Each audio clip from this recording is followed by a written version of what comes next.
Around the world, there are more than 30 million overseas Indians. Overseas Indians include non-resident Indians and persons of Indian origin. Just in the USA, the population of overseas Indians is around 4.5 million, out of which around 3.2 million are PIOS and 1.3 million are NRIs. The numbers are huge, and so is the influence. Today, the overseas Indians who are living in the US are one of the finest examples and great role models, not only for the immigrants around the world, but also for the general US population. And it is all thanks to the productivity, richness, wealth, and success that the overseas Indians have brought by transforming and touching their adopted home, not just economically, but also spiritually. The first question that comes to one's mind is that who is an actual immigrant in the US? How do you really define an immigrant in the USA? Who does the US really belong to? When we talk about the natives in the US, are we talking about the indigenous Americans or someone else? But regardless, as a country, the USA is one of the most interesting experiments that has taken place in the very recent history of our world. Only time will tell if this experiment will fail or succeed, as this experiment is in a very early stage and it is yet to face the test of time. But without an element of doubt, as a country, the USA is one of the most influential countries of our planet. But behind all this, there is another side of the USA, and for some reasons, the mainstream international media does not give enough coverage to this side of theirs. Even after calling itself a superpower of the world for many decades, the US continues to suffer from embarrassing problems like hunger, poverty, and wealth inequality. In 2015, 43.1 million people in the US were in poverty, which even includes 14.5 million children who are under the age of 18. When it comes to hunger, it was revealed that 42.2 million Americans were in food insecure households, including more than 13 million children. It is extremely painful to notice that nearly 12 to 13% of the entire population of the US suffers from hunger and poverty. The United States of America, a Christian majority nation with 83% Christians, is a land of sharp contrasts. It has the largest GDP in nominal terms, it has the largest external debt, and as a country, it also has the largest percentage of population which lives in prisons. It is absolutely shocking that out of every 100,000 people in the US, 724 are actually in prisons. In fact, 25% of the whole world's prison population is from the United States. The story of the US is not complete without mentioning the achievements of NASA and the blockbusters of Hollywood. But on the other hand, there is the thriving porn industry, gun violence, and a very high rape rate. It is extremely surprising that with so much of poverty, hunger, wealth inequality, and violence, and with millions of Americans who so desperately need help in their own Christian majority country, USA continues to send the most number of Christian missionaries worldwide, and a lot of them come to India. According to a calculation by CSGC, out of 400,000 Christian missionaries who are sent in a year around the world, 127,000 are just from the US. One may wonder why the Christian missionaries of the USA are so keen to help the rest of the world, especially when their own people are suffering from poverty and hunger. Maybe it's time that they listen to their new president who says, "America first." Perhaps the President of America is not entirely wrong, as the United States faces a huge challenge of providing homes to its 1.6 million homeless people, out of which nearly 58,000 are those who have served in the US Army, and today they are living on the streets. Well, after the economic recession of 2008, it is said that the situation has got even worse. On the other hand, India has a very ambitious plan to provide houses to all its citizens by 2022, a mission which is also known as Housing for All. But only time will tell if India is able to achieve this or not, and hence it will be interesting to observe the developments. There is no doubt that India has its own share of problems as well, especially when the country is trying hard to recover after a brutal British rule that destroyed India's thriving economy. India is taking slow, steady, and solid steps in an environment that we can call extremely democratic.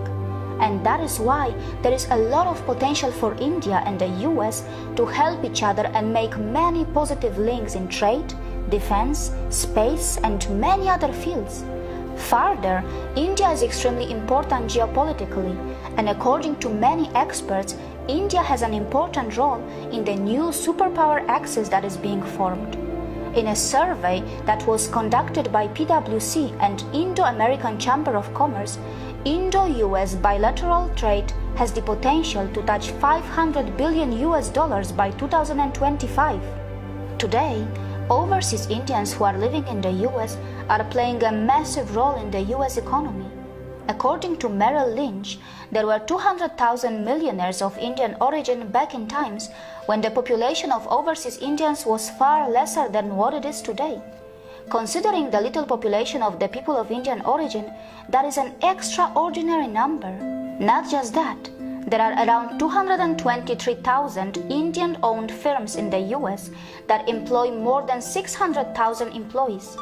During the recession in the US, which caused an economic collapse resulting in suicides of more than 10,000 people and making many homeless, Indian companies came to the rescue by employing around 60,000 people. According to a 2014 study, 15% of startups in Silicon Valley were founded by Indians, even though Indians made just 6% of the valley's working population. And what is even more astonishing is that Indians alone founded more startups than the next four combined, which were China, Japan, Britain, and Taiwan. According to Safra Catz, the CEO of the software major Oracle Corporation, 75% of its management is actually from India. And not to forget that Pepsi, Microsoft, MasterCard, Google, Adobe, SanDisk have one thing in common, and that is their CEOs, who have at least finished their graduation from India. Not just that, according to National Foundation for American Policy, India was the leading country of origin for the immigrant founders of billion-dollar companies with 14 entrepreneurs. Well, that is why Indian Americans turned out as the richest ethnic communities in the US with a median income of around $100,000. Socio-economically, Indian Americans lead every other ethnic group in the US. 70% of all Indians have a bachelor's degree or higher, and in comparison, the national average is just 28%, while 49% is the average of all Asian American groups. 40% of all Indians in the United States have a doctorate, master's degree, or other professional degree, which is again 5 times the national average. Not just that, there are thousands of Indian Americans who serve as faculties in the universities across the US. Around 10% of the physicians in the US are of Indian origin. Very interestingly, among 29 million scientists and engineers in the US, almost 1 million are Indian, more than any other country in the world. Actually, even more than the entire Europe. Not just that, nearly 35% or even more hotels in the US are owned by Indians, and the vast majority of them are owned by the Patels of Gujarat.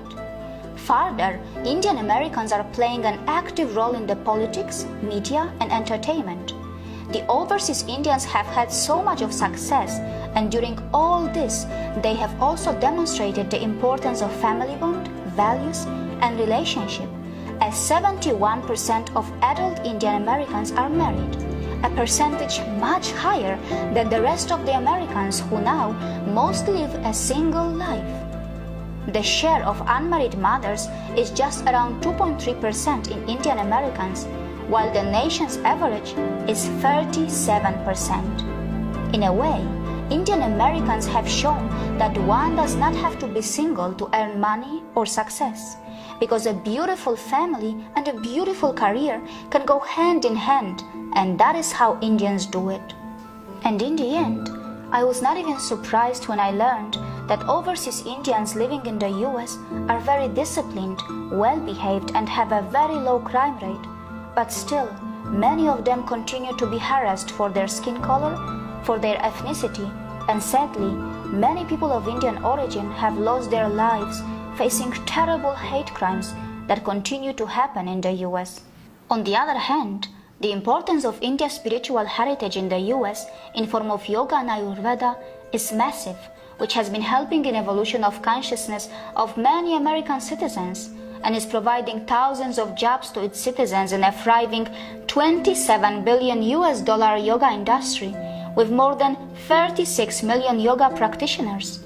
As one can expect, India's spiritual heritage is also frequently relabeled and rebranded in USA as mind sciences, wellness science, cognitive science, self-improvement by various American individuals and entrepreneurs, making it another multi-billion-dollar industry of something that may eventually be called the New Age American intellectual asset. The Indian diaspora in the US is known for their tremendous contribution to social causes, philanthropic work, and also for sending billions to India in remittances. India receives $13 billion annually just from the overseas Indians living in the US. And probably the emotional bond between the overseas Indians and India exists because of one fact which they are aware of, that no matter how far they go to any part of this globe, whether they succeed or run into trouble, the country of their origin is always ready to welcome them or support them with open arms.